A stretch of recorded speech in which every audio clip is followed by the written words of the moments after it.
সুন্দর।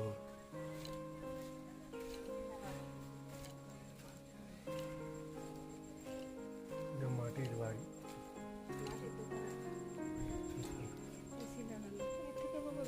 পাকা বাড়ি যেসব জায়গায় শুটিং করে, শুটিং স্পট।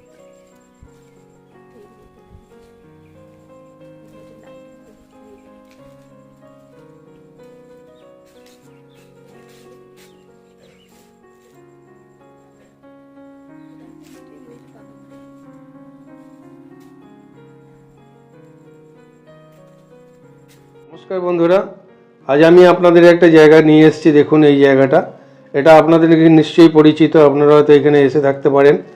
তার আগে আমি বলে নিই, আমি আমার ফ্যামিলি ট্যুরে এসেছিলাম বোলপুর শান্তিনিকেতনে।